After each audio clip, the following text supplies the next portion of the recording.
Everybody, and welcome back to another edition of Love and Action Network's Deconstruction Junction, where we deconstruct the thoughts that we have and the news and the ideas that float around in the world. Perhaps some of the things that we talk about today will be things that you consider in your life, or maybe we're going to discuss some things that you've never considered before. I'm Dr. Flo, not telling you what I heard, but what I know. What I know is that you're loved and lovable. You've always been loved and lovable, and you're going to be loved and lovable for the rest of your life. And every day I jump online and in real life to encourage, equip, and empower bold dreamers. Only the bold people. I can't do nothing with you whispering people. You shady, whispering shadow lurkers, you. I can't do nothing with you. Only bold dreamers to the front who want to use their time, their talent, and treasure for good on the planet. And of course, I'm joined every week by the fabulously talented and amazing Tara Praolo Studio, who can introduce herself in 3, 2, and 1. Hello. You said something about shadows, and it made me think of these books that I've been listening to, where there's three. There's Onceborn, there's Legendborn, and there's Shadowborn. Anyway, so it made me think of the Shadowborn, and it got me all in my feelings about a certain character who is not Shadowborn, but he's mixed Shadowborn and Legend. Anyway, it's a whole thing. Anyway, I'm Tara Praolo. I read books and listen to them sometimes. I am your resident Black, biracial, multi-passionate musician. I talk about the ish, all of the ish that nobody wants to talk about, and push you to do the same. And I enjoy coming here weekly. Although I will say that when I was prepping for today, when I was making the deck, I felt like for whatever reason, it was like a slow week in the news echelon. And I don't know why I felt that way, but maybe it's because I've been having a great week just watching Wimbledon, which is on behind y'all. The mixed doubles is on. The American lady won this morning. Tomorrow, Djokovic and what's his face, Yannick Sinner are playing each other. Number 6 and number 1. Okay. I will be there. 8:30 a.m. Eastern tomorrow. Anyway, we would also love to hear your thoughts on what you're doing with your lives and what you're deconstructing in the little Your Name Here slot. So if you're interested in joining us at some point in the future, please visit lovedandlovable.bio.link and apply, or let us know in the WhatsApp channel or in the comments somewhere, and we will surely follow up with you. And excuse me, y'all. Y'all know I ain't lady enough to not burp in front of y'all. And so I just ate lunch, so the belches are going to be happening. We'll talk about it in a little bit. One of my slides today is all about freedom. And if you can't be free enough to burp with your friends, then where can you be free? So much perfectionism in our society, and none of y'all are perfect. Not a damn one of you. I think your slide is first today. I'm also eating while I'm here in the podcast because I'm releasing perfection. I've found as I'm out and about in the world that people try to hold you to a higher standard than they hold themselves to. And none of y'all gonna check me about me being my imperfectly perfect self. So I brought my lunch in today. I brought my smoothie. I strolled in off the street in a fantastic walk and a shower. I did my hair. I put on a button up because I just feel free enough to be cozy in myself.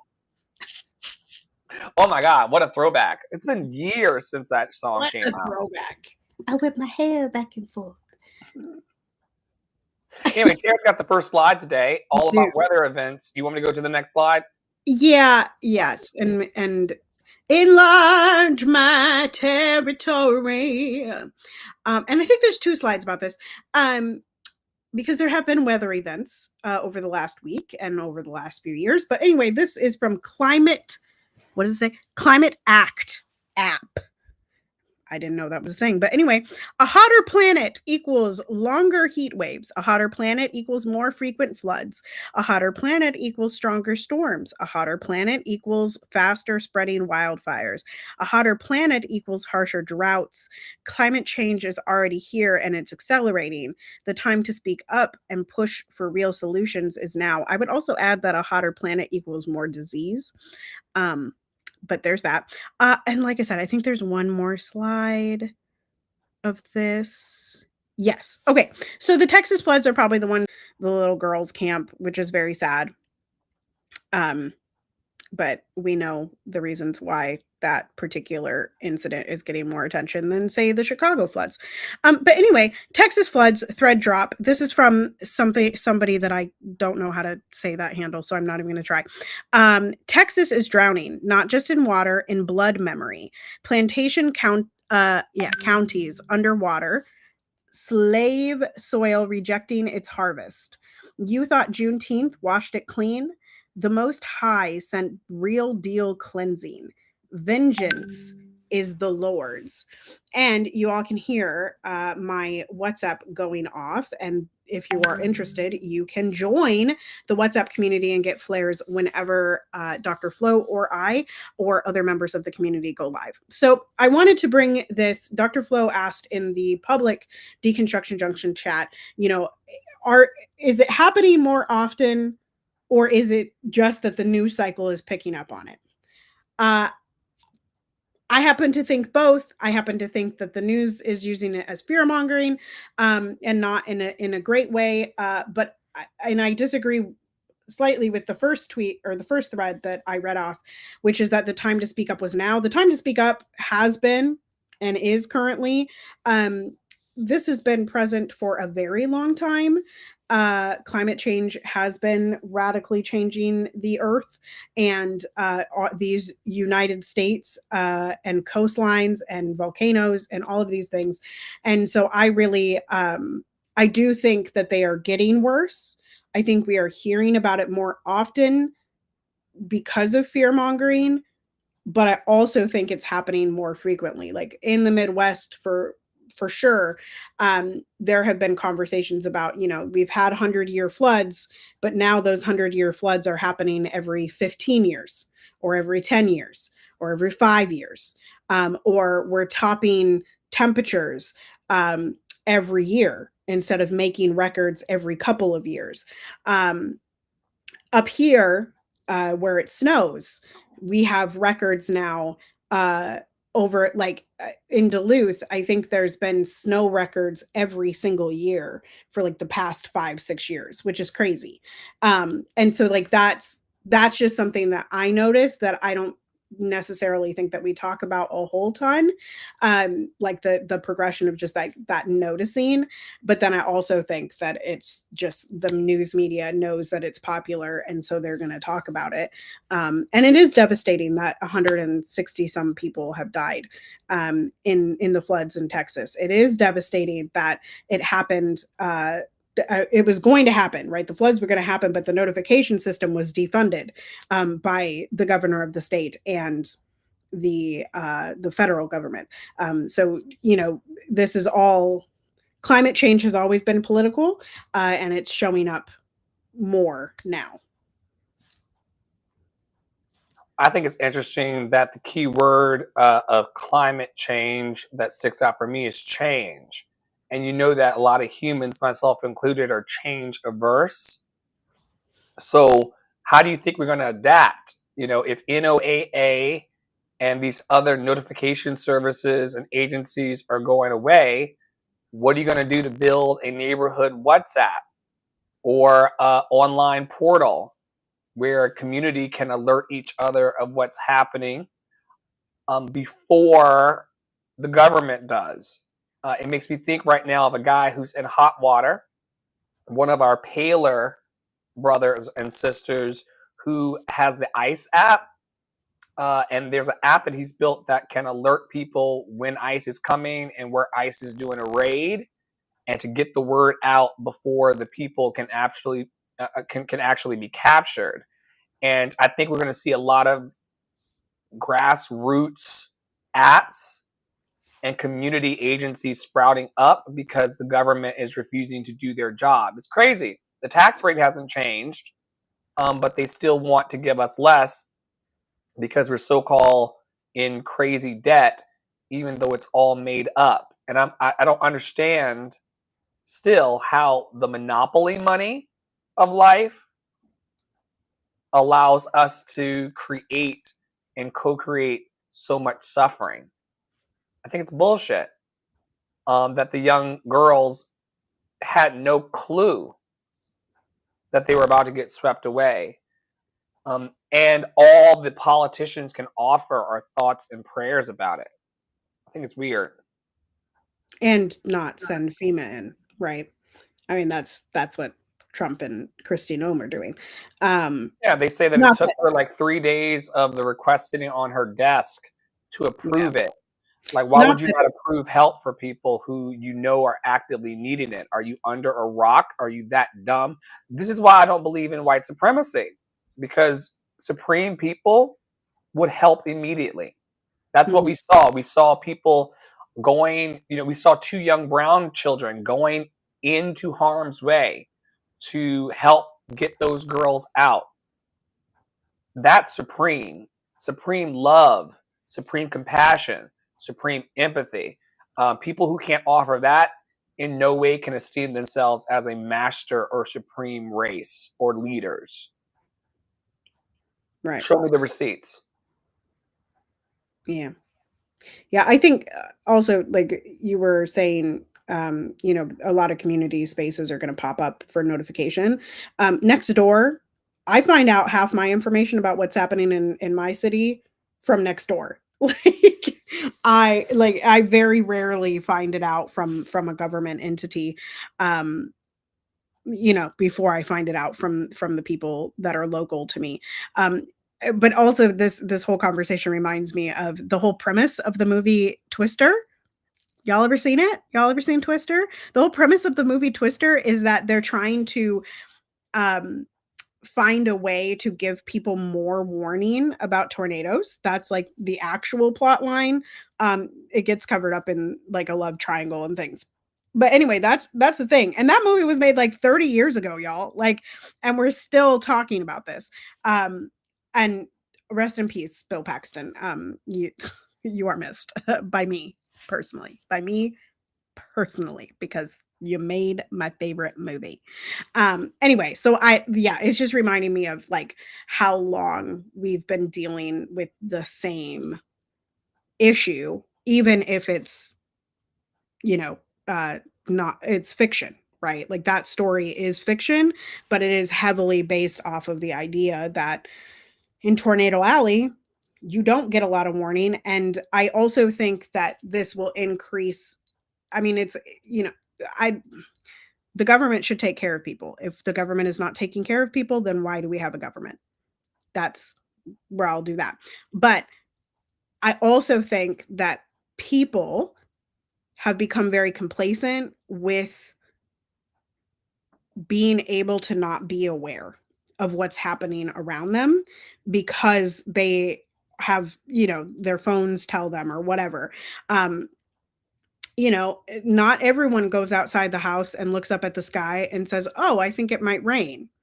There are people that really do just rely on the notifications on their phone, which could be wrong, and are not aware what a rainy sky might look like, or what a cloud looks like or a storm looks like that could spin up into something else. That's information that I learned as a child, but I know everybody doesn't learn that. Like I know how to spot a supercell thunderstorm without a radar.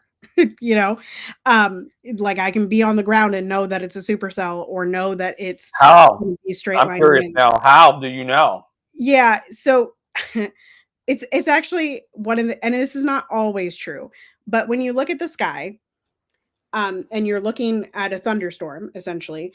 So there's 2 things that indicate that it's like a good, it's got good wind coming up into it, which is what it's an updraft, which produces tornadoes. Number 1, you could see a shelf cloud. which is just a curved cloud on the front of the thunderstorm. So you can see the thunderhead, but on the front of the whole thunderstorm, there's this shelf cloud, and it looks just like a shelf, a little curved thing. It has a shelf, and you'll feel a cool breeze off of it if it's close enough. And then the other thing that I always watch out for, and this is when I'm sitting on like a body of water or an open space. If you see a storm, like 3 separate storms, so you see a storm over here, a storm in front of you, and a storm over here, and they combine and form a U, that is typically a supercell thunderstorm, and you need to move. You need to get to safety because that thing will take you out. Like, just get out the way. Get however you can get out the way, get out the way.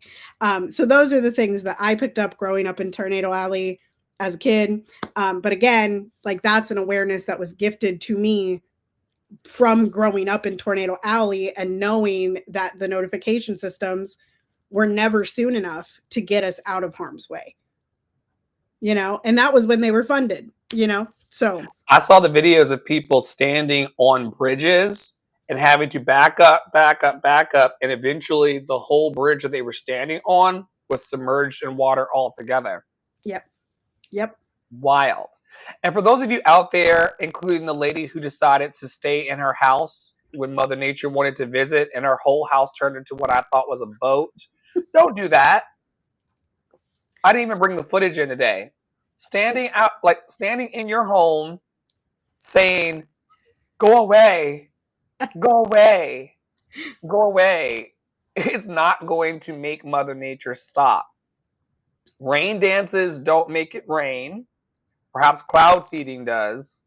But yelling at the sky, please stop, as your shoes float in your living room is peak stupidity. Knock it off. And the Weather Channel, listen, the Weather Channel taught us that because the Weather Channel done sends their freaking meteorologists into the hurricane. Like, what? No, stop doing that. Stop sending the storm chasers. Stop putting people in hurricanes. Stop standing on the bridge where the flash flood is coming. And if you're going to say it's dangerous, if you are saying that it is too dangerous for anyone to stay, then do not send people into the line of fire. That is the dumbest thing about the Weather Channel to me. Well, I mean, they are getting paid to be sensational, and they actually grew up seeing storm chasers and people on TV reporting as they're about to be blown away. I mean, the Anderson Coopers of the world love that. They feel like that's what they were created to do. Go and stand in the bomb zone with the bomb prevention devices strapped to their chest. I mean, they love that. And if you love it, then go for it.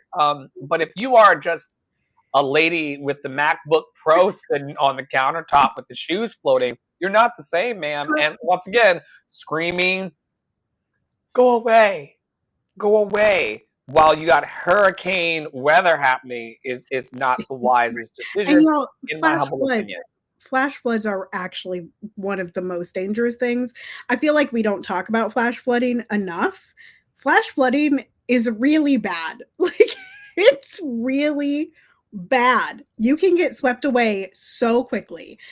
So I'm just saying, listen to the people. If they tell you to leave, don't be the person that stays for the hurricane because you think you're the one to live. Okay? Don't stay in your house. If they tell you to evacuate, you should leave. You should leave. Okay? That's all. People who think they know better than Mother Nature will never cease to amaze me. Let's talk a bit today about freedom. Freedom is the one thing that everybody says they want, but it actually offends people. And I wanted to ask you the question today, Tara. Why do you think freedom, which everybody wants, is a thing that offends them? When people see folks standing in their joy, standing in their power, standing in their love, there are times when on Clubhouse and other spaces that I inhabit and where I present daily my idea that we are loved and lovable, we've always been loved and lovable, and we're always going to be loved and lovable for the rest of our lives, that freedom for me of being and standing in my Black boy joy is offensive to folks. When I put on the purple wig and I decide to gender bend for the day and express myself with the purple wig and what have you, it is so offensive. And I'm trying to figure out why this quality of freedom, everyone wants spiritual freedom, physical freedom, financial freedom. Everybody wants to feel the agency of making choices in their lives. Why, when we see people finally get free, is it so offensive to us? And why do we stand around as people like Palestinians are boxed in and not champion their freedom, or the women in Sudan who are being forcibly raped as we speak? Why don't we say anything to grant freedom to people or to encourage freedom when it's something that we all universally want, in your opinion?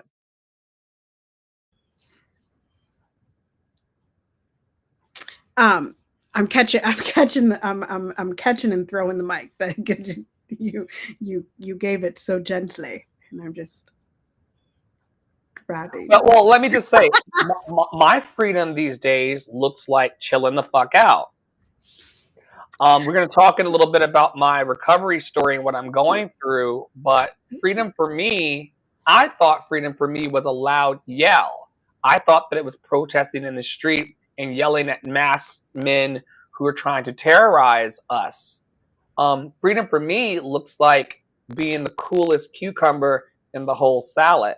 Did you see my cucumber in the general chat? Anyway, I talked about it this morning in the Clubhouse room. Y'all join us at 11 a.m. and 3 p.m. sometimes on Clubhouse Daily. I've not seen your phallic cucumber. I've not seen your phallic cucumber Listen, yet, but you really want me to see it. And the I thing I do, thought about this because morning when it you were is talking about it was that some people have shallow spaces for large cucumbers. Some people don't have shallow spaces and they can take larger cucumbers, but that's a different kind of podcast. I think that this baby cucumber wouldn't. I don't. You're gonna want me to wait until it gets much larger. It's a bullet. It's a baby bullet. It's like this big. It's a bullet cucumber. I got it. Like this big. It is what it is. And you're right. It can't do anything for me. It can't do anything for me. Hi, Mr. Blue Jay. I think that's my grandma. The Blue Jay's been here the last couple days, and my tree is just loaded with apples. But anyway, rest in peace, Grandma. And I see you. I see you. So I think part of what you just said is the whole thing. So you said, you know, freedom to bring back change. Like, your definition of freedom has changed. And what I've been fascinated, I asked it on Threads last night. I said, what color is freedom?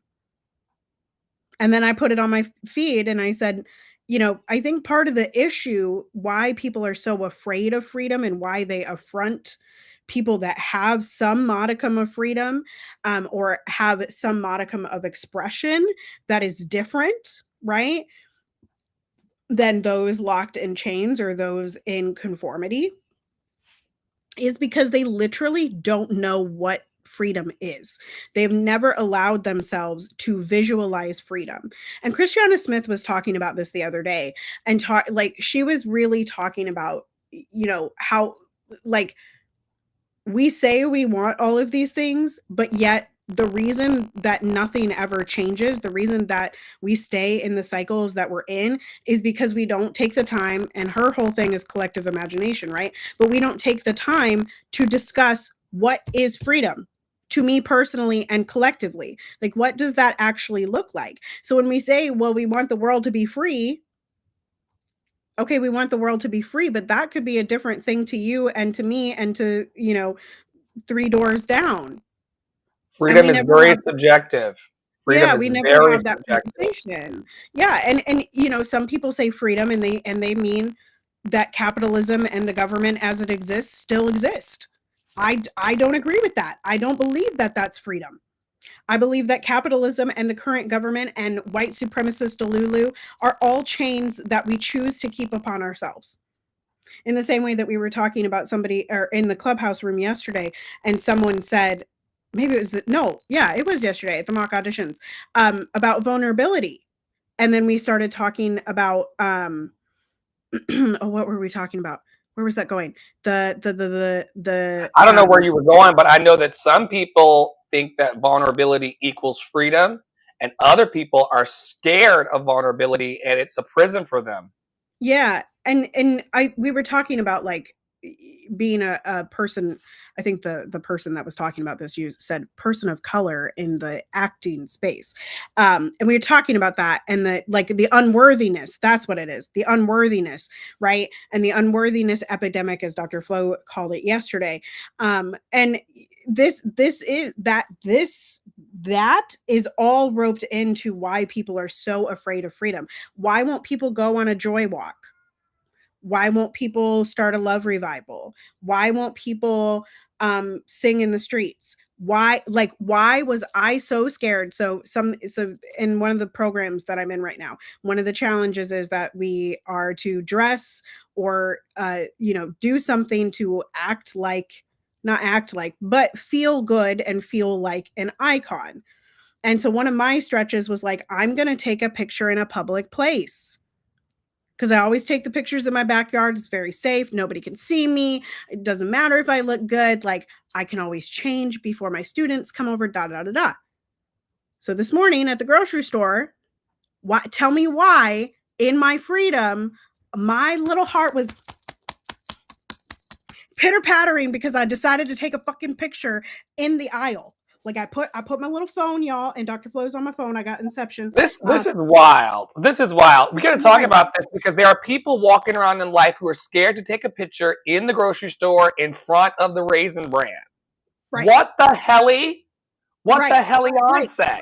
So for me in that moment, freedom was taking the picture. It was a releasing of the chains. So freedom, I think, is both, this aspect of change, but it's also something different. And y'all want to see the picture? Hang on, I'll go find the picture, because I also challenged myself to I only took 2 because I panicked. Okay.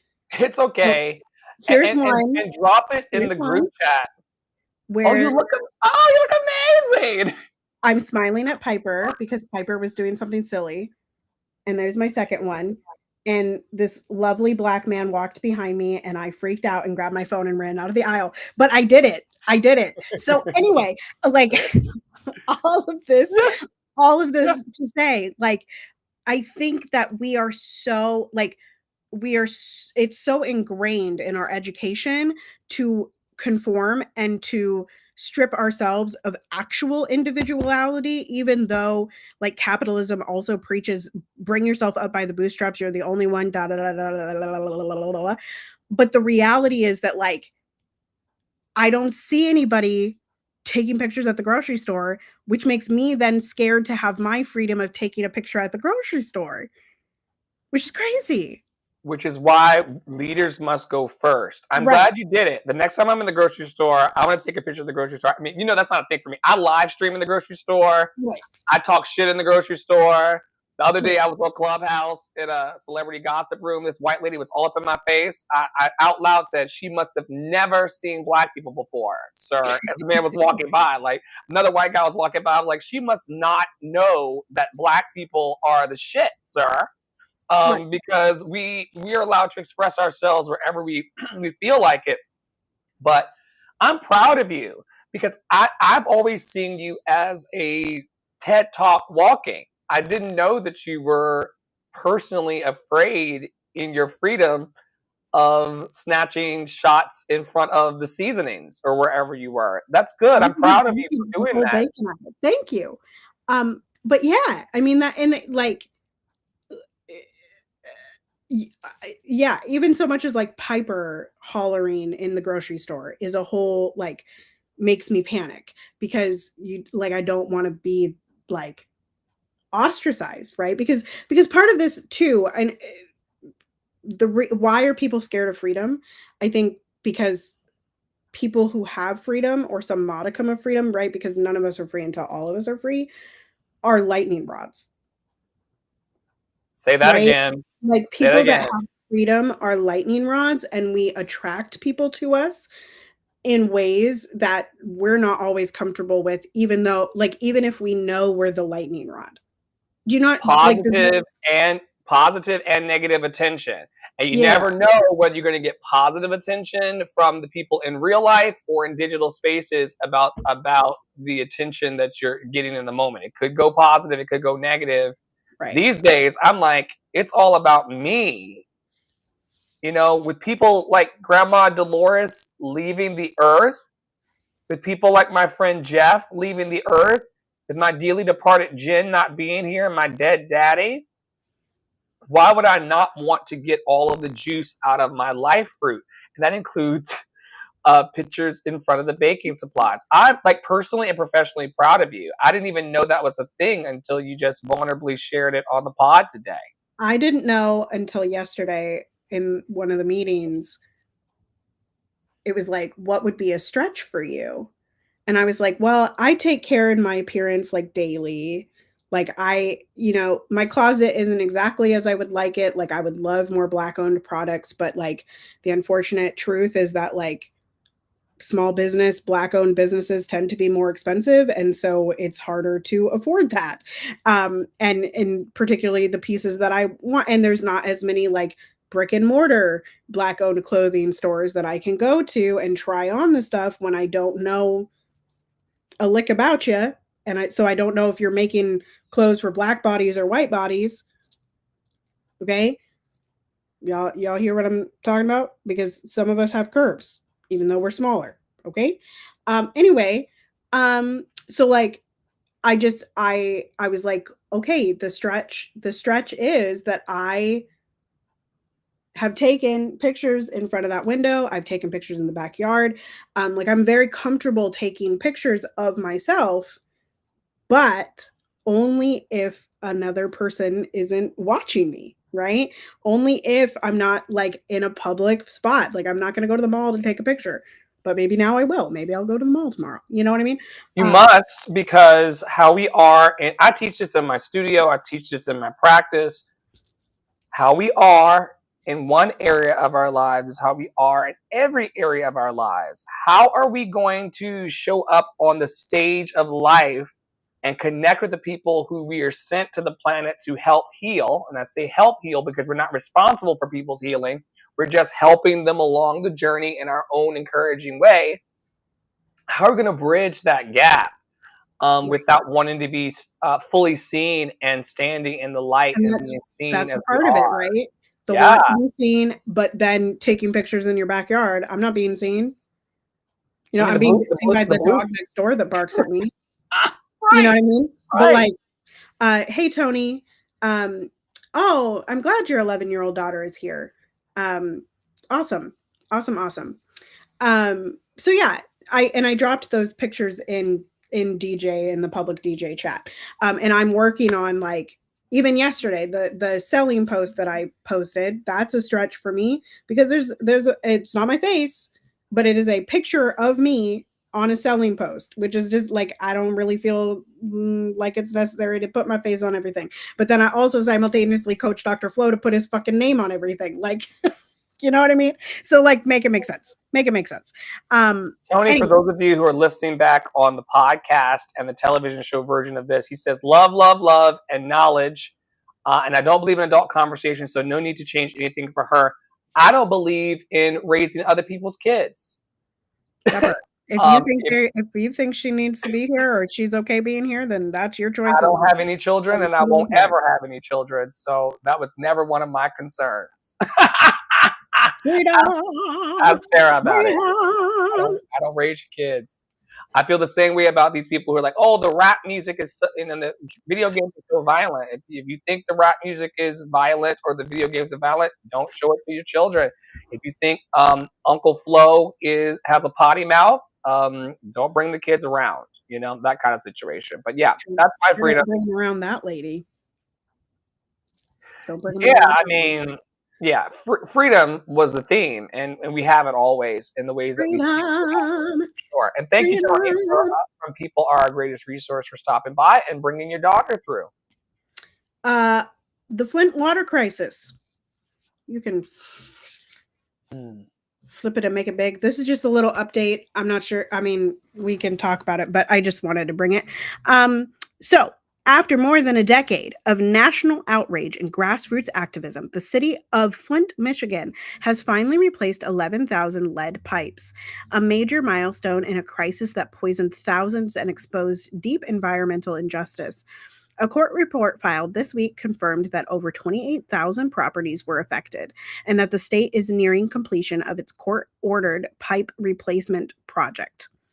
Yeah, so we've talked about Flint many times on this podcast and in the spaces. And so those of you that don't know, essentially people were being poisoned with lead because of old piping that was not being replaced by the city. And again, why do we have governments if they're not going to take care of people? Why do we have governments if they're not going to take care of people? And it has taken many years, I do believe, because that court order, it's been a while, I think. We've been talking about the lack of clean water in Flint for almost, if not over a decade. Right. But we know why that need was not prioritized. It's because often the needs of Black and brown people are ignored.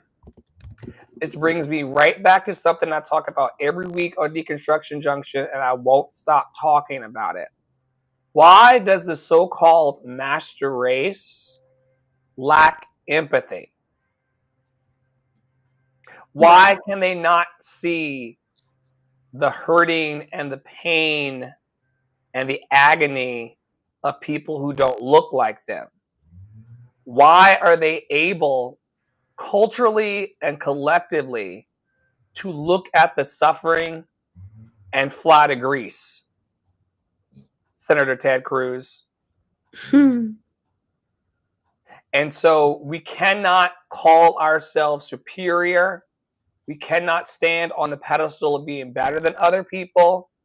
And we certainly can't call ourselves masterful or the smartest if it takes us over a decade to bring clean water to Flint. Right. And we celebrated the 10-year anniversary, not celebrated, I guess the 10-year anniversary was last April, April 2024. So it's been 11 years. And this settlement agreement was made in 2017. And they got in trouble again in February 2023 for violating the terms. So that's once again, it's the lack of empathy. And people have, no one has refuted me on this, that those who are in the ruling class that oftentimes do not look like me, they have a deficit that's not in the economy. They collectively have a deficit of empathy. I've got paler brother and sister friends who saw me walk to the soup kitchen and were very silent and acted like I deserved it. Why? Because collectively and individually, they lack empathy. They had the money in Flint to replace the pipes. They didn't want to. And there's a reason for that. And I keep pushing the light workers of all colors to start talking about that. Why the collective lack of empathy? Why do they want to see people suffer who've already suffered for hundreds of years? Why do they over-index the suffering that happened in the Holocaust when the Middle Passage experience in chattel slavery was exponentially longer? Oh, that thread is in here somewhere. We'll get there. But not before talking about community. Community. Community. That 4-letter word.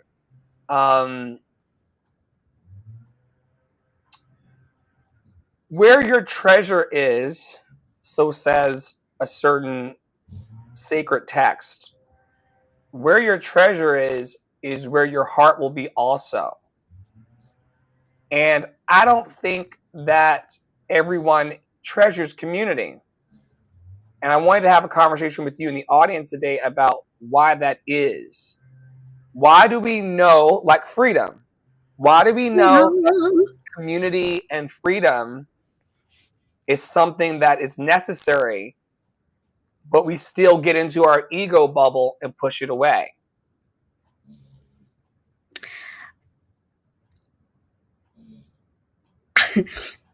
Okay, knee-jerk reaction, which is my freedom.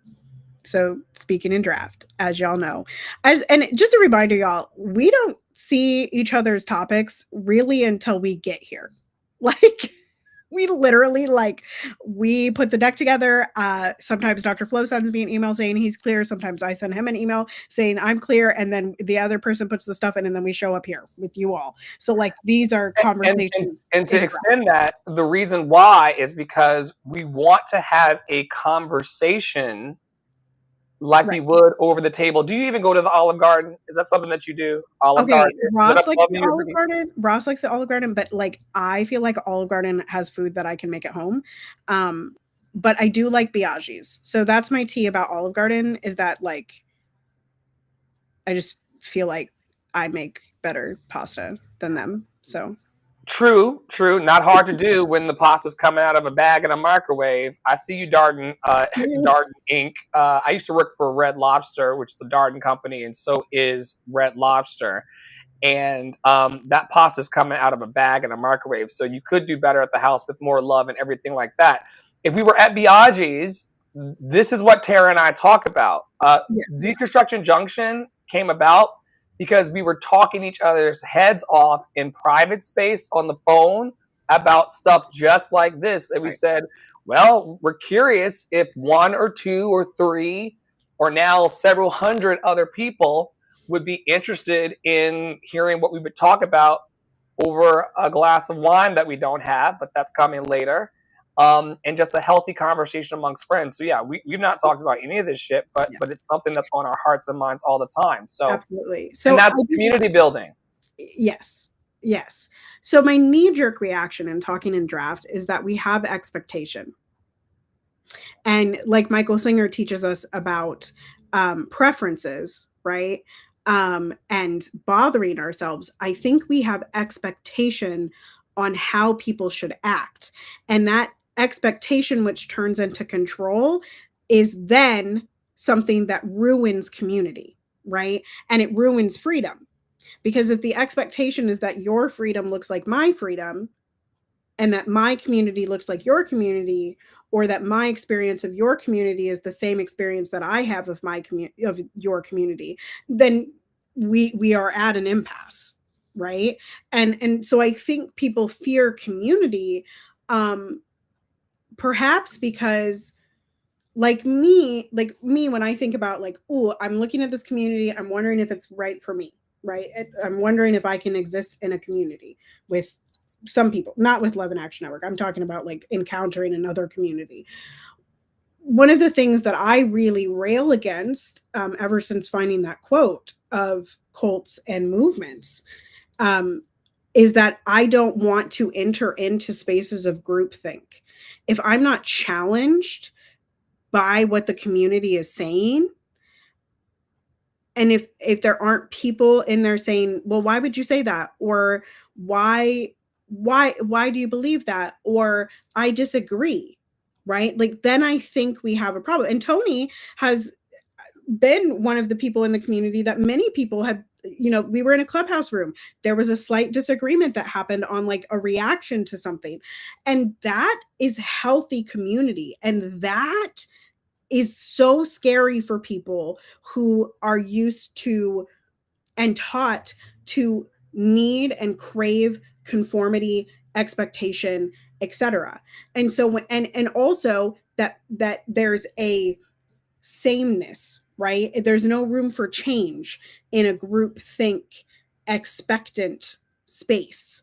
And that's not what community is. And so I think we just have a really there's a misunderstanding. There is an unfactual definition of community, right? Out there that really gives people a bad taste in community. And I think also I find, and I'm me qualified to speak on this, because I'm half white. I don't know if y'all knew, but I think white people in particular are really taught to never be wrong. And in community with people, when it's greater than a one on one, they are wrong frequently. Frequently.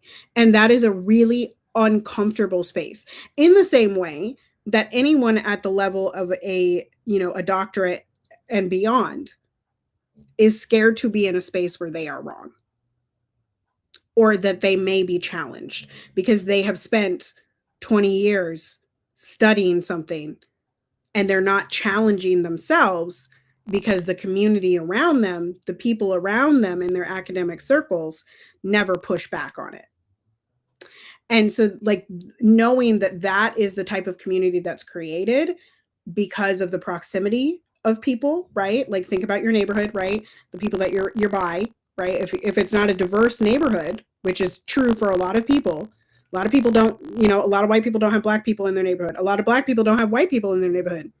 A lot of black people don't have Latino people in their neighborhood. A lot of black people don't have Asian people in their neighborhood. A lot of black people got black people in their neighborhood. And even if they have them, they're not talking to them. I'm not talking to my neighbors. So, yeah.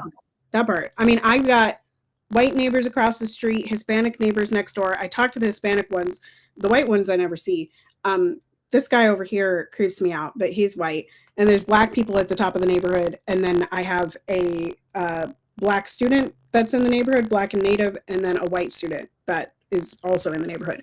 So there's a lot of diversity in terms of like the types of people that live in my neighborhood proper, but that's an exception, right? And you create community with the people that are around you for the most part.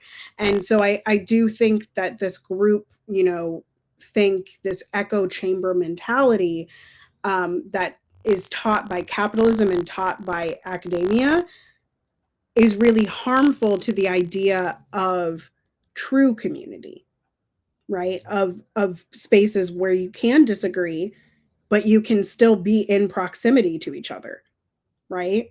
And not have necessarily an expectation of people acting a specific way or agreeing on everything.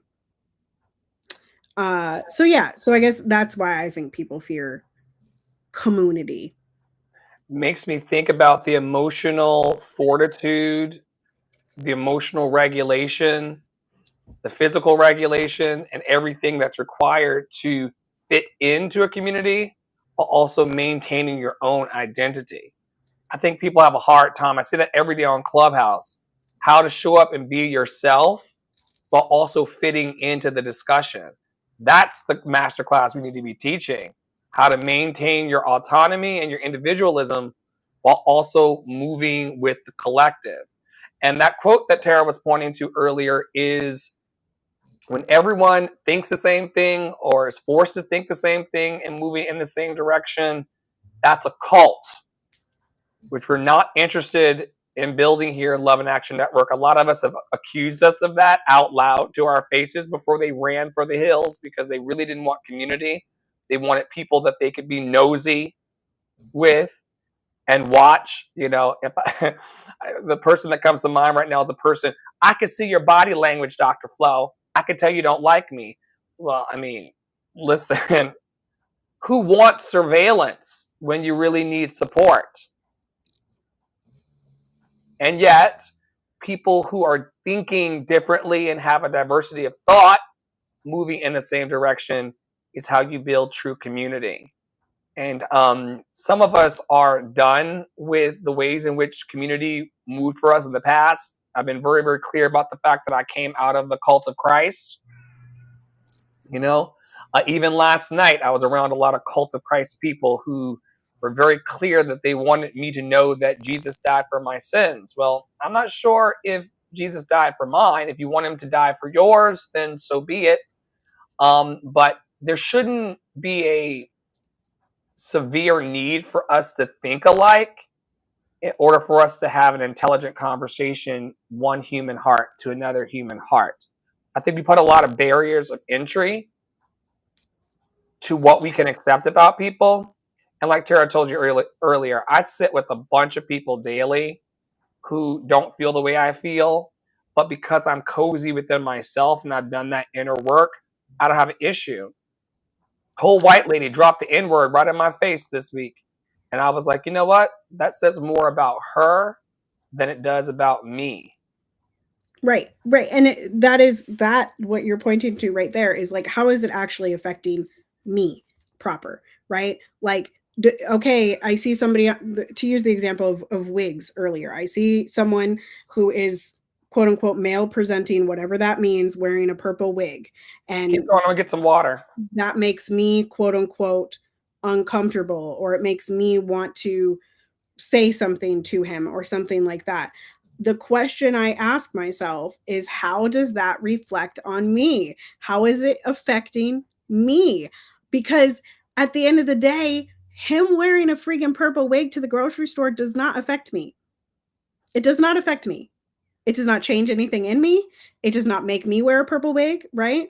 And I had this experience back in the day when I really like, I thought it was the coolest thing when I saw people that like fully like had like blue and green and purple hair and had a bunch of tattoos, and they were parents, but it also made me like, ooh, you know, like they must have lived some type of life, like a very judgmental aspect of it, right?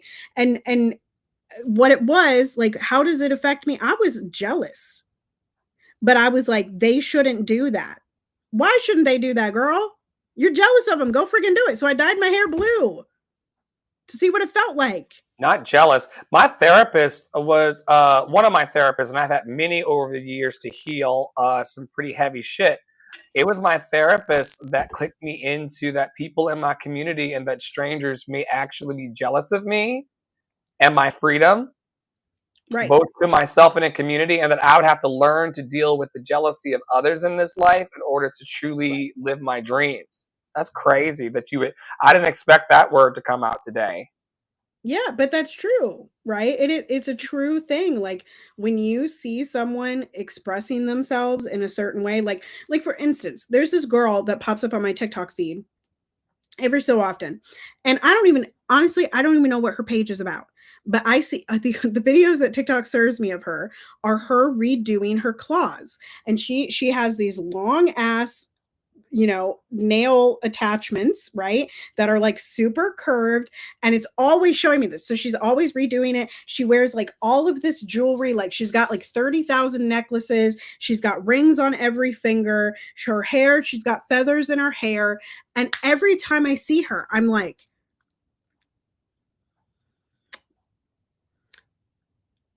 God, like I used to see her and be like, yeah, you know, but now I'm like, actually, it's really cool that you have something that you adorn yourself with, that you're known for. Like people want to know how to do her claws. Now, would I ever do her claws? No, because I don't want to poke myself in my own butthole. But like, but also, like, it is really cool. Like, and that kind of acceptance, instead of placing my expectation of what professional or what successful or what freedom looks like onto another human that I don't even know in a parasocial relationship, feels so much better. It feels so much better to be over here like, wow, that's actually really cool, girl. Like, go off, you know, like, You don't want to be a joy thief in your life. There are yeah, people who wake up in the morning going around the world in their scrolling and their doom scrolling with all of these judgments and preferences, just wishing they could take the joy of the claws. I love what you call them, claws. she Um, literally calls them claws. Away from other people. Just don't, whatever you do today, don't be a person that, I call it squinty eye energy. People that are like, I had a really good squinty eye like 15 years ago. Like I was a professional. yeah. Like, girl, why would you wear that? That looks horrible. Why would you why would you do that? Why do you wear your nails so long? Why do you, you And know, and while walking in forgiveness, complete forgiveness of your former self, do you think that you it's because you were judging yourself because I wasn't allowing myself the freedom. Right, because I was in a world of conformity. I talked about this yesterday in the mock audition room. I am in a field, and Dr. Flo knows this well, even in the musical theater field, which, in my opinion, has a little bit more freedom than the opera world, which is very much show up in your damn jeweled dress, wear the heels, make sure your hair is not curly and not crazy. It should be straight. Make sure your makeup is not too loud. It should be neutral. Make sure you look pretty. Make sure you're prim and proper. Make sure your accessories aren't too loud. And oh, by the way, make sure you don't actually step too far away from the piano because you might scare someone. That's the world I live in. So anyone that was outside of that, right? Like even like let's we're talking about things that I've like never maybe talked about on the podcast, but the jealous reaction comes up when I see a Black opera singer doing their shit with braids in their hair. That is a freedom that I have never allowed myself.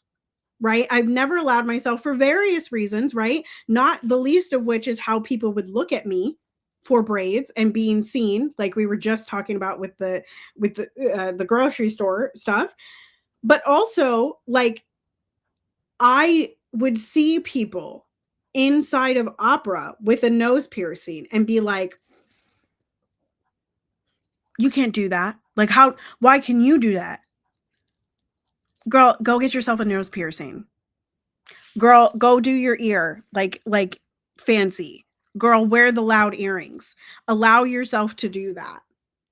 Right? Because like And y'all need to help me encourage Paolo between now and her death, whenever that is, to get the fucking braids.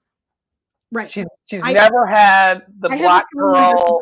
I'm probably going to text her and be like, hey, I don't know what I need or want. Can you help me?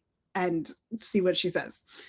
I want to see the photo because I know that you're going to look blackety black as fuck. And I just need to see it before I leave the planet. But we've been working on this for like 4 years. 4 years, confidence and the courage in community to find the person who's the most appropriate, because you can't have everybody touching your crown. Correct. Okay. So who does Tara want to put up with for 4 hours in that braiding chair? Right. It's gonna be a commitment. And it has to be. Listen. We were just talking about acceptance and expectation. It has to be a Black person that is accepting of biracial people. Which we've discussed here in this podcast is not as common of a thing to find as you would like. Correct. Because all skin folk ain't kin folk, child. They sure the fuck aren't. They sure the fuck are not. Yeah, I learned that the hard way. I told them last night in one of the clubhouse rooms that I've reached out to both Black churches and white churches and been ignored by both because of who I choose to love. And love is supposedly the greatest commandment that the master teacher taught. But the way I choose to love is not within the bounds of how they want me to love. And so they had a hard time taking care of me if they took care of me at all. But it's fine. These things led me down a path of addiction. And I would like to give a special shout out to everyone who is dealing with addiction today. I got you, Tara. I would like to give a special shout out to everybody who's dealing with addiction today. Addiction comes in many different forms. Some people are addicted to food. We watch in our house almost every night 1,000-Pound Sisters. We love Tammy and Amy. We wish that they were not 400 and 600 pounds apiece. But we do watch this show every day, and we are into their life and their flow. So there are people out there who are addicted to food. There are people who are addicted to material things. There are people out there who are addicted to substances. And I wanted to talk a bit today about addiction because everyone who is addicted to something, my last addiction was cannabis. Before that, it was nicotine. Before that, it was alcohol. And these are things that have ebbed and flowed throughout my life. Just know that people who are dealing with addiction are trying to soothe some kind of energy in their hearts and in their minds and in their bodies. For me, with my last addiction, I wanted to not feel as much as I was feeling in life. That's why I chose to abuse substances. Flow, here is your reminder. Love and action programming. Flow, here is your reminder. Love and action programming. That's my reminder to be on my mark and on my assignment. I used substances and abused substances for the last 7 years because I did not want to feel the pain of what it meant to be adulting in this life. Over the last 4 years, Tara, who is one of the best Judys and one of my best friends outside of my husband on the planet, watched me ride the wave of forgetting and remembering, forgetting and remembering, forgetting and remembering who I am as a spiritual giant on the planet. We've talked a lot about how we can have a fear of failure in this life, but we also talk about fear of success. Some of us have gifts that we know about. There are people who we help within our organization every day who don't know their gifts, and we work with them through all of these tools and tests and things to discover their gifts. For those of us who have actually come face to face with what we're good at, sometimes it scares the bejesus out of us. So much so that we are scared of taking pictures in the grocery store, which still surprises me. And y'all heard about that a couple slides ago. We're so gifted and so talented, and we fell in love with ourselves, maybe not every day, but we've fallen in love with ourselves enough to know that we deserve more in this life and that we can go get it. And then here comes the self-doubt. Here comes the anxiety about doing the work. Here comes the depression that we feel when we haven't done enough or we're not measuring up to our personal standards and ideas. And so I tried to smoke mine away, y'all. Every fear, every depressed thought, every anxious thought, I tried to push it down. And what happened with me was I hit the upper limit of my addiction, and then, of course, it wore off. So I needed more. And then when that having of more wore off, I needed stronger. And I got to a place where the things that I was smoking started to make me sick, started to cause me to not eat, caused me to fight those who wanted to love me deeply and profoundly. I'm talking about this today and probably in many weeks to come because I'm 3 weeks sober, relatively sober. I'm still doing some rock star things. But I let that which we inhale for the TikTokers, I let that go.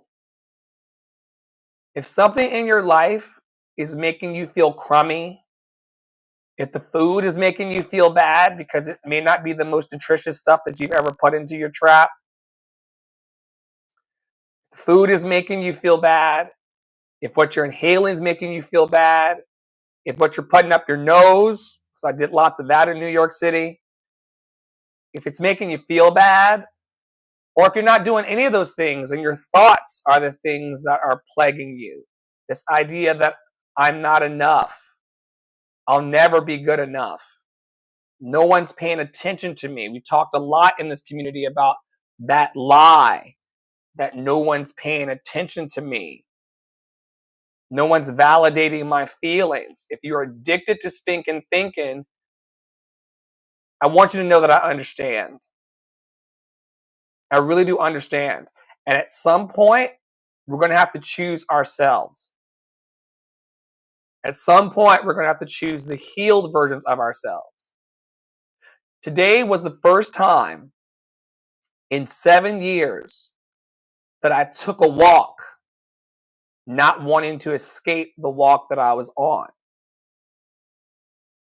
Today was the first time in 7 years that I didn't want to rush back to the house to smoke a pipe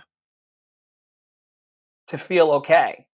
And what's crazy about it, in my experience, is that the stuff that I started that was supposed to calm me down only made me worse.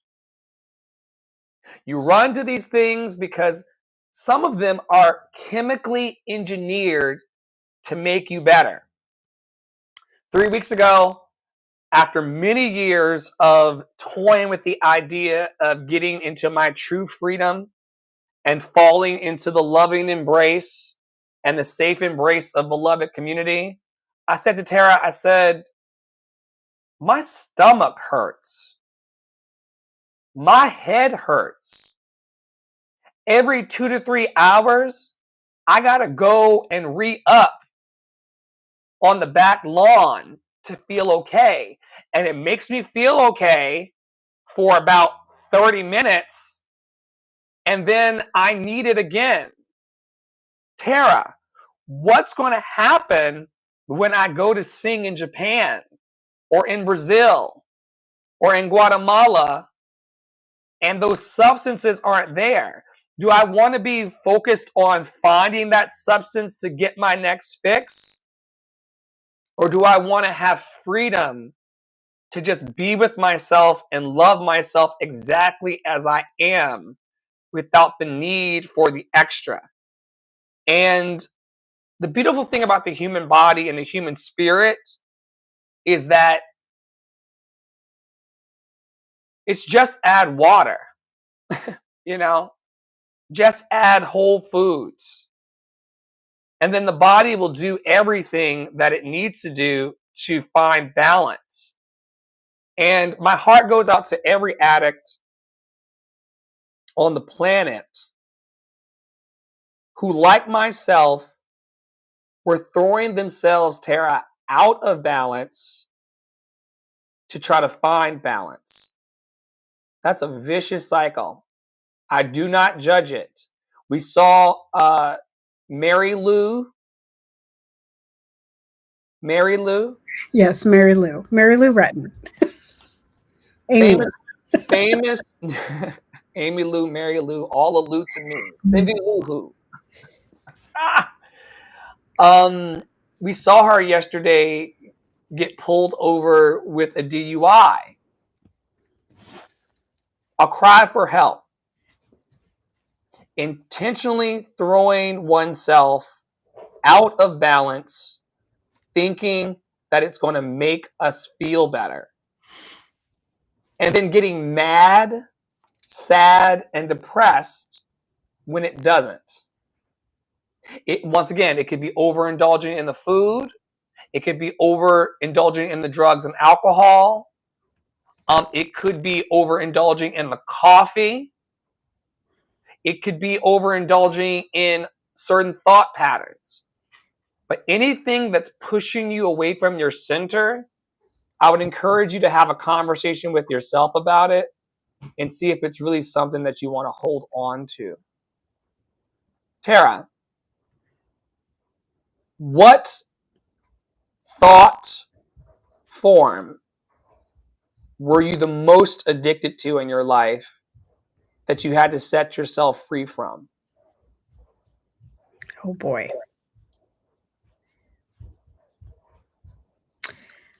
Look and ask a question, man. I'm a very curious person about people. I think people are fascinating. I think I'm fascinating. Was there something in your life that you had a lot of, maybe in your college experience or in your childhood? You mentioned earlier that you grew up as a biracial person. Was there any part of your experience in your path that you were addicted to thinking about all the time and ruminated about that you finally had to I put mean, down? I think like so many have. um, he knows the reference.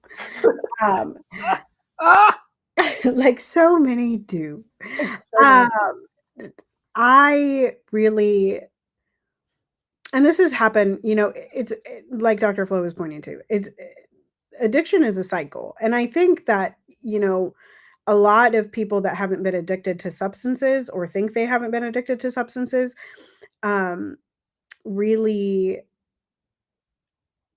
hold a lot of judgment and expectation for what addiction actually is, which is disease, dis-ease caused by the environmental factors around us, like Dr. Flo just so eloquently talked about in his life story in the last 7 years of his life. Um, and so, like so many, a lot of the things that we're healing from and a lot of the cycles that we fall into are due to childhood conditioning, right? And so one of the biggest things that I often fall into is apologizing for my whiteness, right? Um, and this shows up in many different facets. Right now we're coming back from, and Dr. Flo is helping with this, and another coach is helping with this, and friends and community, certainly being in Love and Action Network, is coming to actually charging again for things, because the apology is like, I can't charge because I have some white blood in me, and so I can't get the wealth because it belongs to black people, or it needs to be redistributed to black people because black people have you know as we all the things that we talk about on this podcast, right? So that's how it's manifesting currently, right? That apology for um being lighter, that apology, and the survivor's guilt, and the Dr. Flo said something in the room, it might have been last week, um, about Haitians and how the only person in the room that might not be stopped was me. And I didn't tell Dr. Flo this. Y'all, like I said earlier, we come to this podcast and we talk like we would in private about these things. But he said that, and it really, like, I heard it and I was like, there's the survivor's guilt again. Because while I am very attuned to and very knowledgeable and very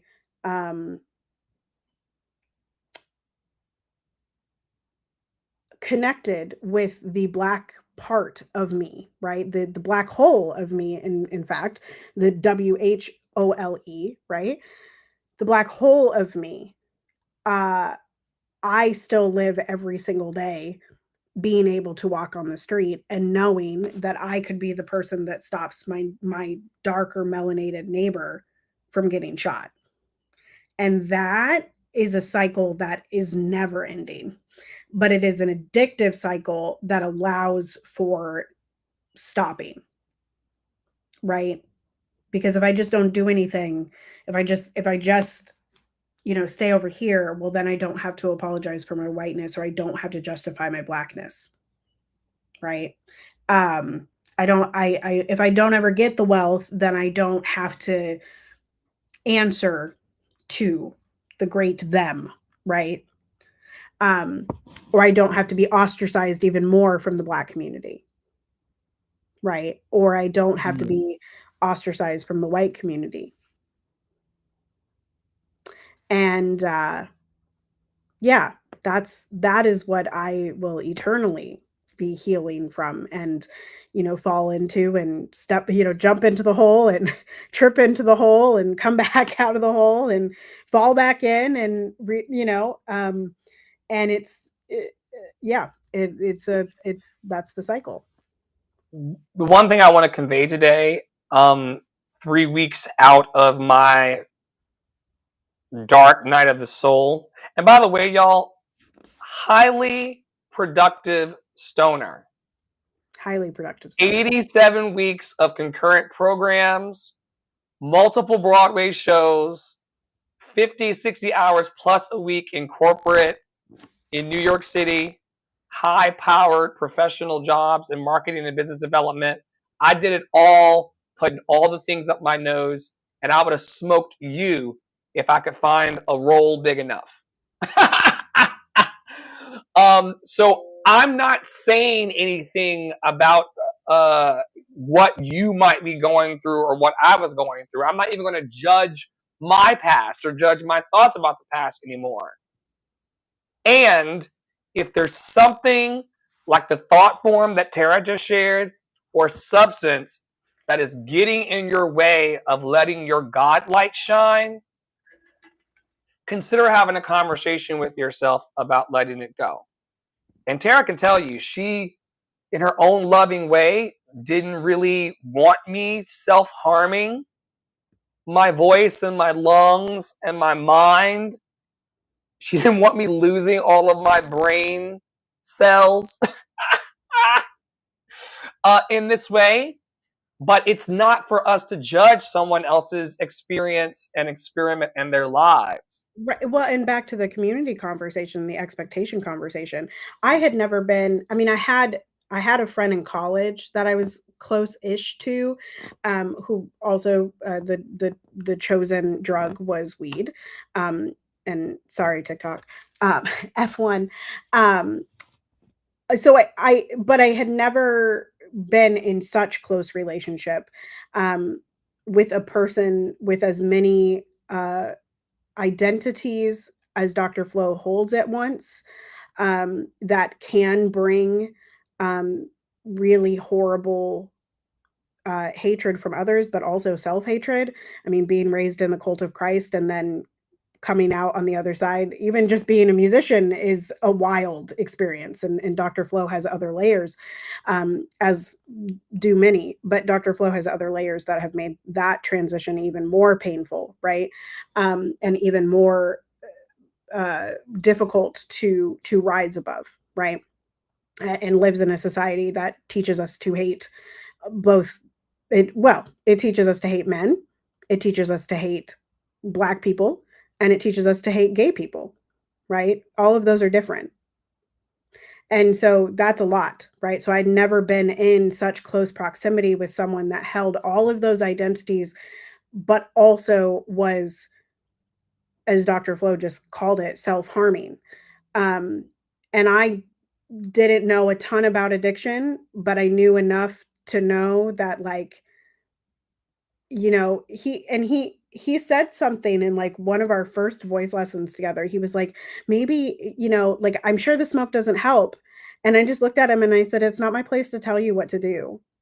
Like, I can teach you anyway.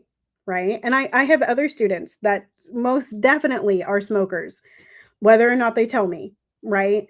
It is not my place to tell you to stop your addiction.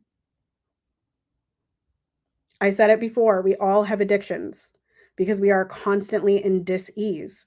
We are, in fact, as a society, addicted to dis-ease. If we were not, capitalism, white supremacy, and bombs would not be continuing to fall from the sky and surrounding us. That is the utter truth. The utter truth is that we are addicted to struggle. We are addicted to pain. We are addicted to inflicting pain on others and ourselves. We are addicted to harm. We are addicted to death. We are addicted, and we call it joy, and we call it happiness, and we call it solving. And what the lie is, the greatest lie, the greatest addictive lie, is that we need something other than ourselves and the people around us in order to heal. That we just need that next cup of coffee, that we just need that new thought, that we just need that new motivational teacher, that we just need that next coach, that we just need that next voice teacher, that we just need that next stage, that we just need that next drug, that we just need that next drink, that we just need that water, that we need something outside of ourselves in order to be free. It is the greatest and most ingrained lie of our lives. And it is the lie that we are all fighting against.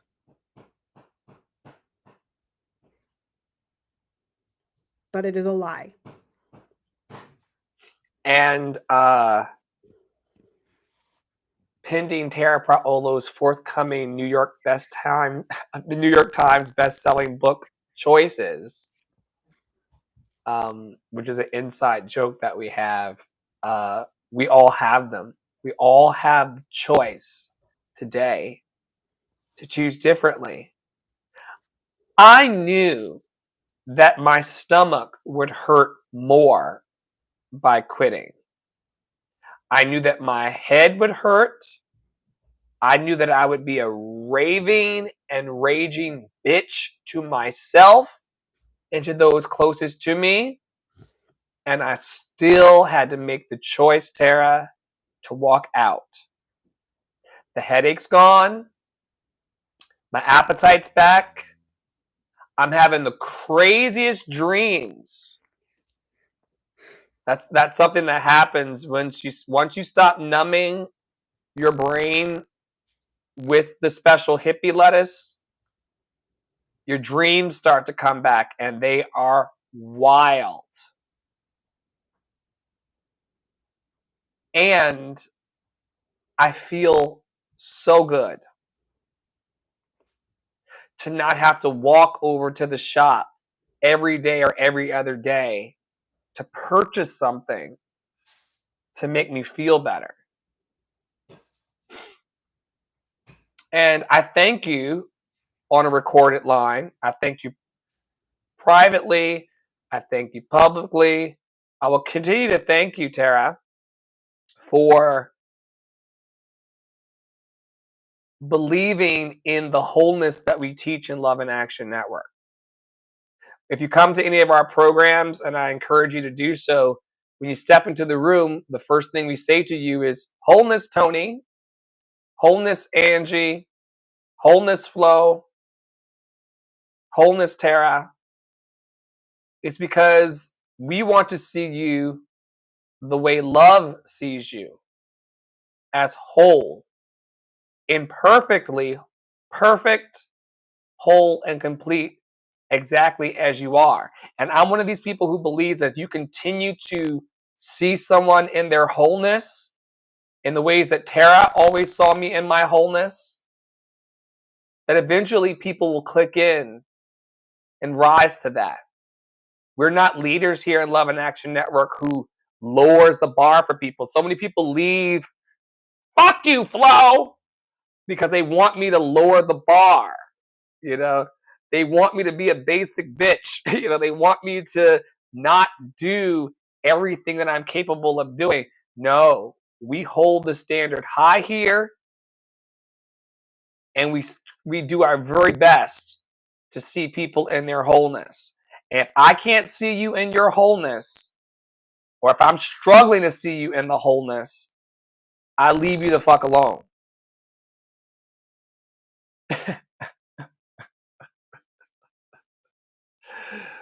Ask the people who know about me. If I cannot see you in your wholeness, if you are that agitating to my spirit, they finally blocked me on TikTok, Tara. I got a restriction. Sorry. Guess what? If the world and if the audience blocks you for dwelling in your wholeness, did you lose anything?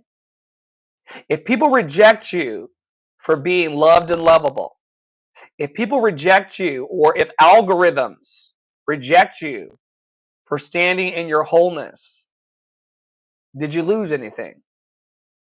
Are you still you? Girl, TikTok said I was restricted, and somehow I'm still breathing. Watch me. Wow. I told them earlier in the week, I'm a 1984's model. Back in the day, before smartphones and the internet publicly released, when I walked out of the room from my school teachers on a Friday, I didn't see their asses again until Monday. My Boy Scout friends, my Boy Scout friends, I would see my Boy Scout friends on Saturday. We would learn how to tie the knots and bake on the camp stoves. And then I never saw them again until next Saturday. It is a privilege to be able to be in each other's energy as much as we are. And if TikTok takes me away, I'll go to Instagram. If Instagram takes me away, I'll go to Twitch. If Twitch takes me away, I'll go to Kick.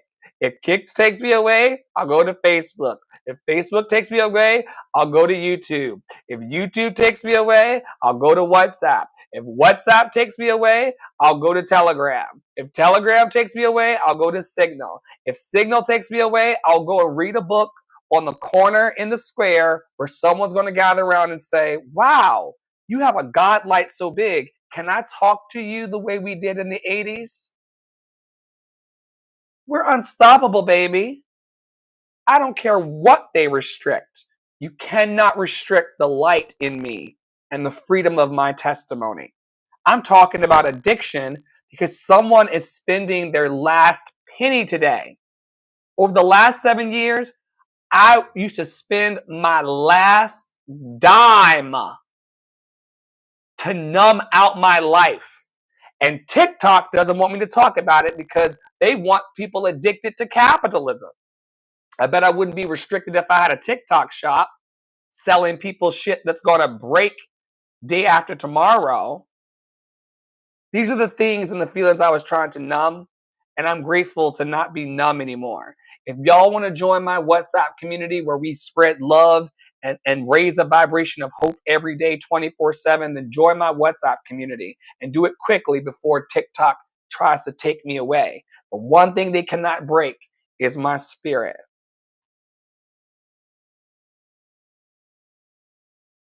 The one thing they cannot break is my spirit. What about the 15 million, Tara? Okay. I didn't know what to title this segment, but we have a couple threads to read. Please make it big. I cannot see it. Here we go. All right. From Ad Sean, ADD Sean. Black slaves killed, 15 million. Jews killed, 6 million. Did you bring me the bag? Holocaust duration, 12 years. Slavery in the United States, 246 years. That was a long way that you must have carried that, honey bunny. Location of the Holocaust, Germany. Location of chattel slavery, USA. Only one group is told to forget about it, and that has no impact on their lives today. Or that it has. I think I missed the word it. And the next one is from the Reclaimed. Here. Sorry, y'all. My child likes ice, and we're whining for the ice. Here you go. All right. The Reclaim says, Tulsa. Sorry, let me read the thread underneath. It says, ask yourself, if October 7th happened in your country, what would you do? And the Reclaimed responds, Tulsa, Rosewood, I think that says Slocum, Colfax, Clinton, Eufaula. I don't know how to say that one. I'm sorry, y'all. If I said it wrong, I'm sorry. Thibodaux, Williamton. No, that's not what it says. It says Wilmington. I missed a letter. New Orleans, the entire Red Summer, and so on. You know what Black folks in the U.S. haven't done? Murder people indiscriminately for any of it. We sure haven't. And I just those two threads, no crumbs. So that's that. Sure haven't. Sure haven't. It's crazy. The thing that comes to mind all the time when we talk about this particular subject, and we do as often as we can privately and publicly, is that it's true. 12 years of the Holocaust, and they have anti-defamation leagues. Y'all know I was fired from my third Broadway show because I said, I dare to say, that this energy y'all call God, love, source, abundance, does not have chosen people. And the producer of my third Broadway show reached out to me and said, are you saying what I think you're saying? And I was like, yeah, Jewish people are not better than black people. Your suffering is not any worse than ours by the numbers. 12 years to 246 years. And y'all are out here saying never forget. And we're supposed to roll over with a fraction of the pay that y'all have to this day, being pushed off of Broadway because I dare to say that God does not play favorites the way that y'all do. It's a problem. It's a problem. Black slaves killed, 15 million. Jews killed, 6 million. Once again, this is not about the oppression Olympics. I hate that there's so much mental disorder that it happened to anybody. I'm not eye for eye. That's very Old Testament bullshit. What you're not going to do is get special treatment or be very hands off as it relates to your people while also perpetuating anti-blackness.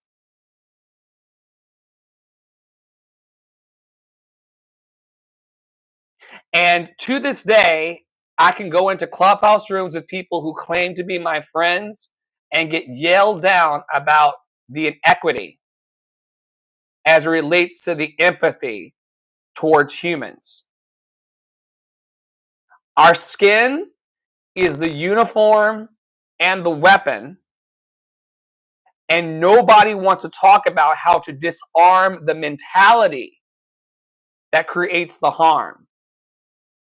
And while y'all are, and for those of you out there who are saying, well, if they have the Anti-Defamation League, the ADL, which are goons as it relates to destroying people's reputations that they believe to be anti-Semites, which includes me. I get called Dr. Anti-Semite, not my name, Dr. Flo. I get called anti-Semite online every day. These are people who do not want to include anybody else in the healing journey. And for those of you thinking that the NAACP is our version of the Anti-Defamation League, let me tell you something. The NAACP is an organization that likes to gather around Black excellence to push down Black power.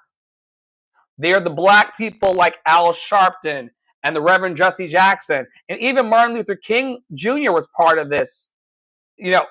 There was a higher echelon of Black people who were given open door to opportunity, while the poor Blacks and the poor whites in the local communities continue to suffer. I'm not here for exceptionalism. I'm here for humanity. And when you look at the numbers, we should have every opportunity. Let me tell you something. I learned in New York corporate because one of my engineer buddies, she took off for a couple weeks from the firm. I was like, oh, where are you going? She goes, I'm going to Israel. Isn't real. I'm going to Israel. I said, what are you going to Israel for? She goes, there's a thing we have called birthright. Have you heard about birthright, Tara?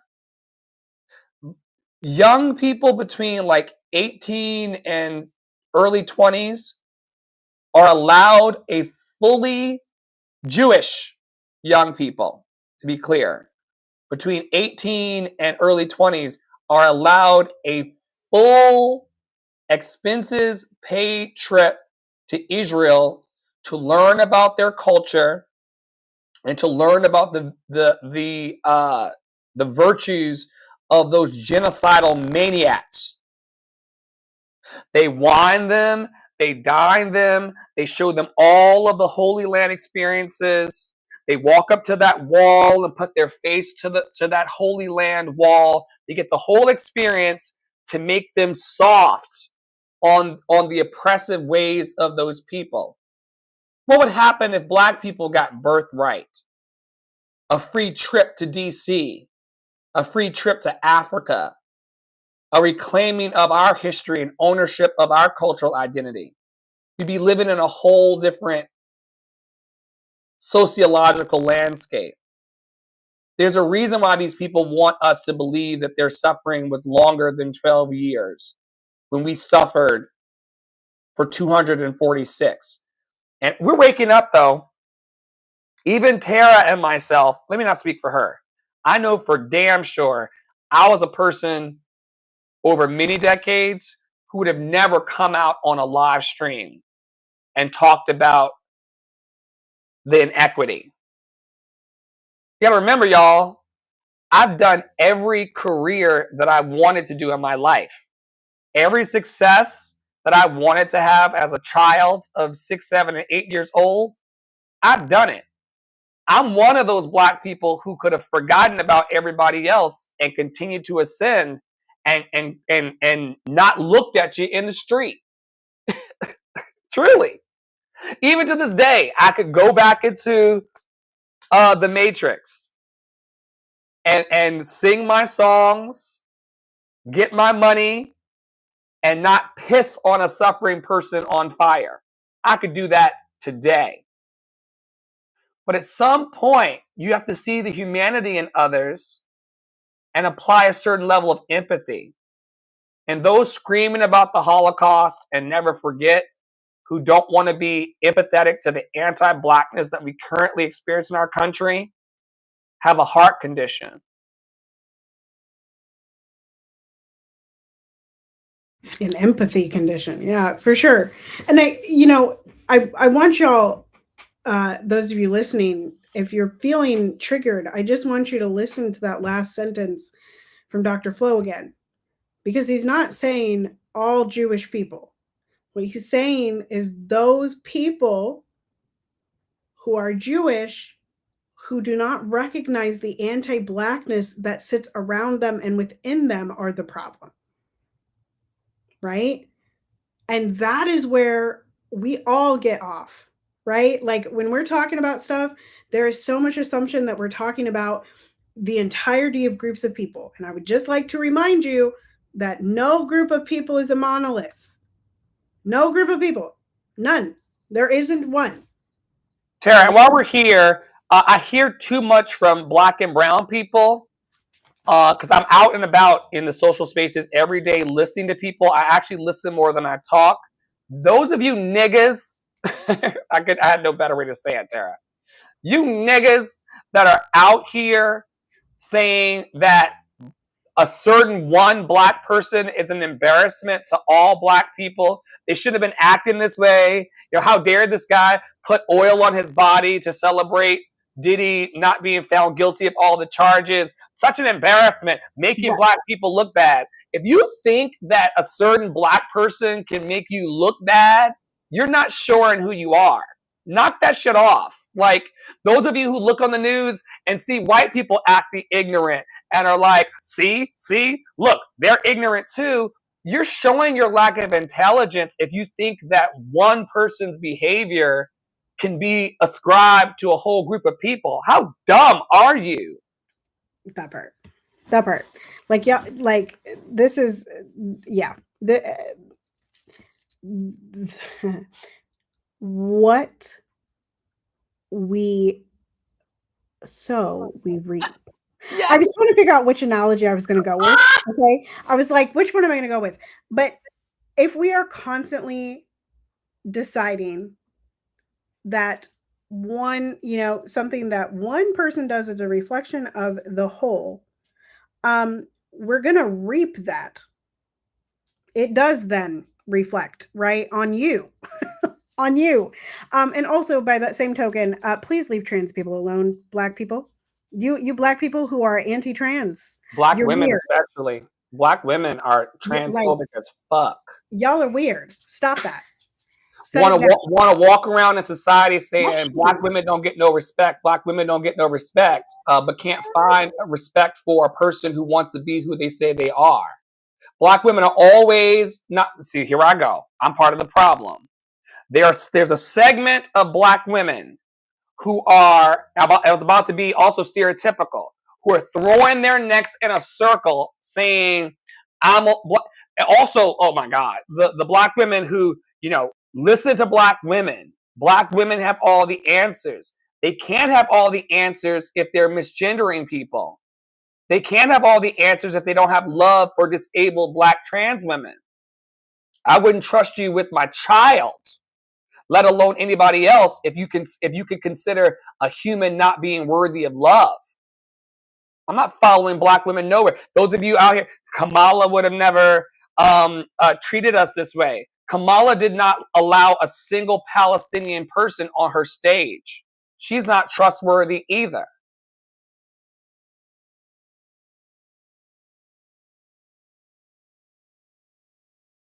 Talking about some fucking boots on the ground. That part. You better find some love in your heart. True to your heart. And a sense of belonging. Tara, do you think that we are ready to belong to each other yet? You and I have kicked and screamed as soul siblings and egotistical performers and teachers and all of these things that we've healed and actively heal daily by our proximity to each other. Do you think after 4 years of addiction and ego and black mama, white mama, and how dare she give me a handout when I'm broke and can't eat and all this other bullshit that we put each other through? Do you think after months of therapy that you did for the narcissist or the so-called narcissist, how dare he throw me out of the community and take away my community? How dare he? Oh my God. Do you think if I wanted to? Say it again? I said I could have kept the community if I wanted to. I just didn't have the confidence. Child. We're gonna talk about that at 4:30. Okay. Are we ready? So yesterday, I don't know if you saw it in the Clubhouse chat, but April, I think it was like, I just love you two's interactions. And I just kind of like, I thought it was really, it just made me giggle, because what we do, and not only what we do, but who we are as individuals, but then collectively, is so unique. Like, to be able to literally throw shit patties at each other, both like very unserious and very serious, and also have in-depth conversations, and also uplift a room, and also put the egos to the side, and also have very strong businesses that lift each other up. Like, that is not something that you see on the street. That is not also when people say stuff like that to us, knowing our journey, I want to say, do you have 4 years laying around to actually be in relationship with someone? Yeah, can you commit to it? And if you want what we have, you should start today. Yeah. Because it might take you 4 years to get it right. And we Yeah. still get it wrong all the fucking time. If I wake up on the wrong side of the bed and this lady's not had her coffee, or the kid's been touching her out, or any other thing, like, it doesn't work all the time. But we started on day one, and now 4 years later, we got what we got. Yeah. So I think the world is ready to belong to each other again. But we shall see. We shall see. I think we're ready. I think we're ready in direct proportion to our faithful action. I've never had more faith in Tara and I's ability to weather storms. That comes with time. Including the sandstorm in Grow a Garden. Thing is ridiculous. That is one thing. Tara and I play a lot. We joke that we are the most serious, unserious people on the planet.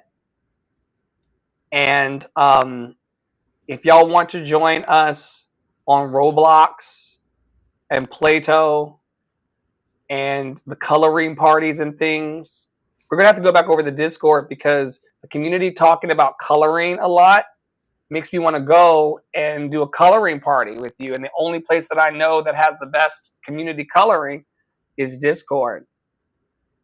So we'll have to do that sometime later in the week. Being with people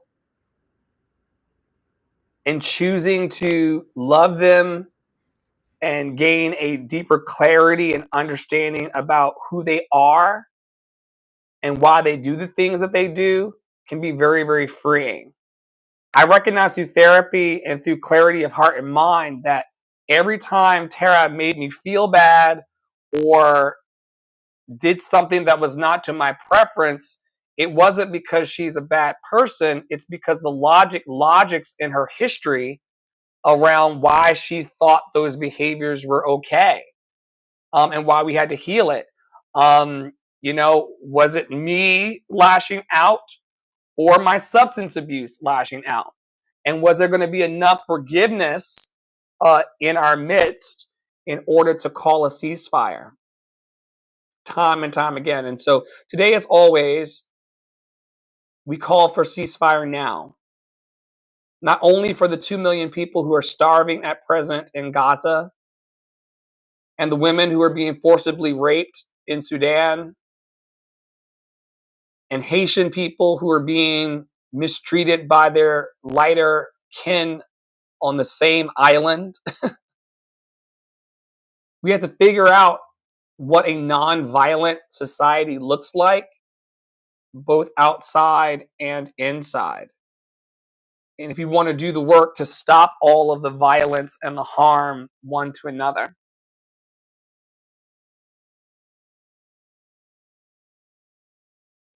Over 500 Palestinians in Gaza have been killed in the last 96 hours. I was reading on mute. Take it away. The 1st of July, 151 people killed. The 2nd of July, 142 people killed. The 3rd of July, thank you, baby, 118 people killed. The 4th of July, 90 people killed. It's not war, it's genocide. And then the kids in Texas don't deserve it. The kids in Gaza don't deserve it. The kids in Sudan don't deserve it. The kids in Congo don't deserve it. The kids in Iran don't deserve it. The kids in Iraq don't deserve it. The kids in Ukraine don't deserve it. Piper. Here, don't do that. Kids in Russia don't deserve it. And any place and say, add any place and say, don't deserve it. Adults are the problems. We have failed our children. We allow bad people to continue to fail us. We will continue to fail until something changes. Yeah, I've said this. The fact that our so-called leader and president and his evil men and women counterparts can be so evil to our faces while the so-called light workers and do-gooders stand by silently, it's tragic. I'm stepping out in more boldness in my love and light mission because Trump has no problem being an asshole.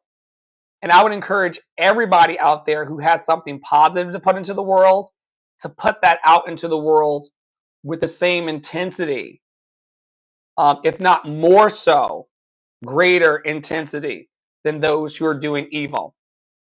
Quickly, you can go to lovedandlovable.bio.link to learn more about Love in Action Network. You're not here by accident if you're tuning in today. We are a peer support organization to encourage, equip, and empower the radical talents, time, and treasure of bold dreamers. You can visit our Love in Action store. You can go to the donation portal if you've got some extra abundance that you'd like to share. You can text me or call me directly on WhatsApp. I'm available at all my waking hours. You can check in through our Facebook group on Facebook. You can go to our membership directory, which we're adding to. You can live chat us and get tech support immediately for our courses and services if you're trying to get in. You can go and get tickets for our mock interview and mock audition and business building, donation-based and free seminars. You can also check out our daily events calendar. If you're not sure what kind of help you need, you can click into our self-help tools.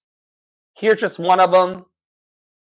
We're providing brand strategy, logo design, website copywriting, social media management, YouTube channel growth, blog, ghostwriting, landing page design, logo design, and beyond. If you'd like to fill out an application to work with us or drop your materials to be featured on our websites, you can do so at the site as well. Maybe you'd like to tag along in our newsletter on Substack, join our WhatsApp community. Maybe you'd like to become a fan of mine, led by Angie Awesome Sauce Enterprises, the official Dr. Flo fan club, Real Loves Club. Join our Clubhouse group where we meet at 11 a.m. for sure, Eastern every day. 3 o'clock flex room, unless we're doing the work of love here as we did today. You can follow me on Threads or also leave me a voice message that I can play online. And then we've got programs here with more to be listed on the site. Dr. Flo and the Love Experience and our project proposal, Unfuckwithable with Flo, which is my mastermind program, $99 a month, $25 a week.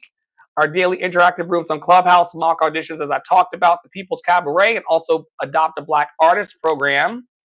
And then check out Tara, who has many connection opportunities and offers, including Blackening the Canon group chat, Liberation Conversations group chat, an opportunity to donate to her personal operations and the lifting of her music projects. If you'd like a free trial lesson and consultation, that's there.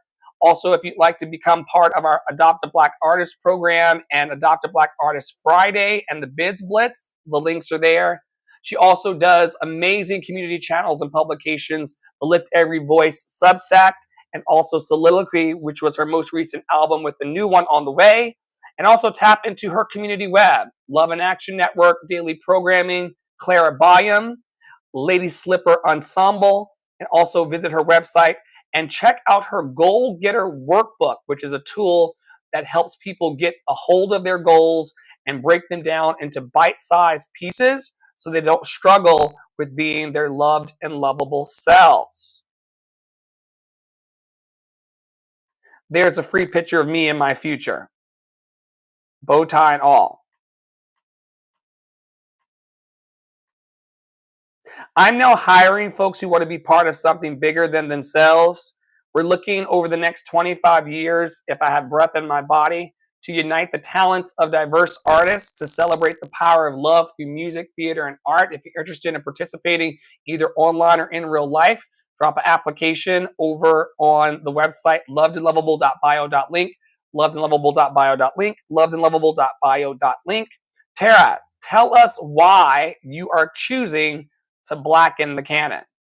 You know, I saw this thread last night from somebody that was talking about identity in classical music, and I was like, oh, I'm on the right path. Now, I did reach out to them, and they were a voice teacher, and I followed them, and I said, would you like to have a conversation? And they haven't responded to me yet. So that's fine. But anyway, and I reshared it and everything. So we'll see if they respond to me. But I really think that it's important that, as I was talking about earlier, we find some freedom in classical music. And I think that Black composers and Black people know an awful lot about what freedom is and isn't. And so I think through freedom and through joy and through studying these Black composers that are underrepresented inside of the classical field, we can, in fact, find some freedom and make classical music relevant again. And I think we do that by blackening the canon with more Black composers in schools, and more access to their music and more access to the licensure, my Lord, and all of those things. So right now it is a group chat. It is my albums, and hopefully a vocal lit course to come, and conversations with voice teachers on how to approach teaching Black students, particularly if you are a white person or allegedly white person, because that is a whole different animal. So if you want to join, Dr. Flo showed you the website and how to get there. My husband will be home soon for cuddles and smooches. Tara's student will be up the driveway very soon. And so we thank you all for watching and holding space for love with us daily in community. Our leadership team is Tara Paolo, Studio, Poppy Water 33, and myself, Andre and the Flow. And there's a bunch of amazing people like Tony of People Are Our Greatest Resource, Angie of Angie Awesome Sauce Enterprises. There is April of Worship with April. There's Quincy of Black Bucket Puppetry. There's just a bunch of amazing people. Loretta in Chicago at the Chicago Public Library. Dr. Cynthia, I don't want to leave anybody out, but if you come around to the WhatsApp chat or come to the rooms on Clubhouse, you'll meet some pretty amazing people who are teachers in their own right with a bunch of things to say. And we're not saying the same thing, but we are anchored around the idea that we're loved and lovable. We've always been loved and lovable, and we're always going to be loved and lovable. So thanks for watching today. Justice for Charles McNair, a black man who's been in jail for 40 years for a crime that he says he did not commit. If he got out and did a normal sentence, he would have served about 12 years. They've been keeping him in there for 40 years, paying him 30 cents a day. I think he deserves as much freedom as I have. We will continue to try to lean on these people here locally to help that along. But anyway, until next time, stay in your power, stay in your joy, stay loved and lovable, and we will see you